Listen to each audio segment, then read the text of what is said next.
Hello everyone, কেমন আছো সকলে? আশা করছি সকলে অনেক অনেক ভালো আছো। আর আমি তো অনেকটাই ভালো আছি। বাইরে তো অনেক খাজা খাওয়া গেল, এবার কিন্তু বাড়িতে একবার বানিয়ে দেখি।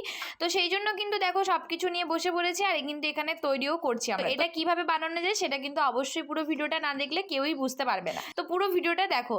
তো প্রথমেই কিন্তু আমি গরম জল বস করে নিয়েছি, আর গরম জলটা কিন্তু ভালোভাবে এখানে কিন্তু সাদা ময়দা আর দিয়ে দিয়েছিলাম সাদা তেল দিয়ে কিন্তু একটা মাখন টাইপের বানিয়ে নিয়েছিলাম। এখানে ছিল সাদা ময়দাটাকে ভালোভাবে মেখে নিচ্ছিলাম হাতে করে, মানে এটা আমার কাকিমা বানাচ্ছিল। এখানে দেখো পুচকিটা একদম বসে আছে, আর এদিকে সবাই আমরা বসে আছি যে কিভাবে বানানো যায় সেটা কিন্তু আমরা দেখবো। তো যাই হোক, এটা যেহেতু আমাদের কাকিমা জানে তার জন্য কিন্তু কাকিমা পুরোটাই করে দিচ্ছিল, সাথে আমরা একটু হেল্প করছিলাম। তো তারপর দেখো গরম জলটা একটু একটু করে দিয়ে মেখে নিচ্ছিলাম, আর এটা কিন্তু মাখতে হবে একদম ভালো করে, একটুও যেন না কোনো মানে ডালা বা কোনো কিছু থাকে।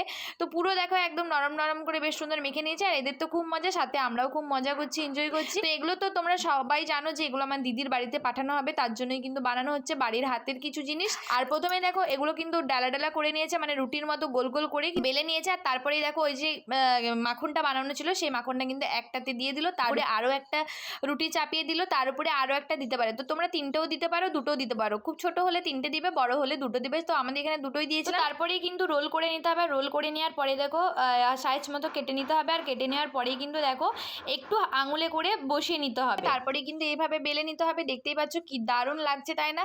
আর সত্যি এটা কিন্তু দারুণ। আর তোমরা কিন্তু একবার এরকম সেম প্রসেসে করো। এটা কিন্তু কোনো কিছু যে আমি অ্যাড করিনি সেটা নয়, যা কিছু করেছি তোমাদের সাথে শেয়ার করেছি।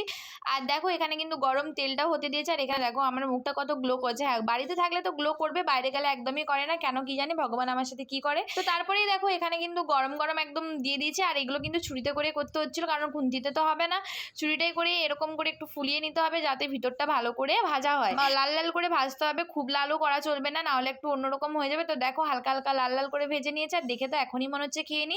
আর এখানে ছিল চিনির রস করব, তো চিনির রসটা যেহেতু করবো তার জন্য কিন্তু জল আর এখানে কিন্তু চিনিটা দিয়ে দিয়েছিলাম। তো চিনিটা কিন্তু ভালোভাবে নাড়ানাড়ি করে একদম গুলে নিতে হবে, তারপরে দিয়ে দিতে হবে এলাচ। তো এলাচ দিলে কিন্তু জাস্ট দারুণ একটা স্মেল ছাড়ে, তো সেটা তো অসাধারণ। আর চিনির রস খেতে তো আমার দারুণ লাগে সত্যি কথাই। তো তারপরে দেখো এখানে কিন্তু এগুলোকে এভাবে ছেড়ে দিতে হবে, মানে রসে ডুবিয়ে নিতে হবে, তারপরে কিন্তু রস থেকে তুলে নিতে হবে। তো ভিডিওটা কেমন লাগলো অবশ্যই জানিও, আর রেসিপিটা কিন্তু তোমরা অবশ্যই একবার ট্রাই করো বাড়িতে। তো সত্যি মানে বাইরের থেকেও বাড়ির বানানোটা অনেক সুন্দর খেতে। দেখো পুরোপুরি বানানো কমপ্লিট হয়ে গেছে। তো চলো বাই, নেক্সট ভিডিওতে দেখা হচ্ছে।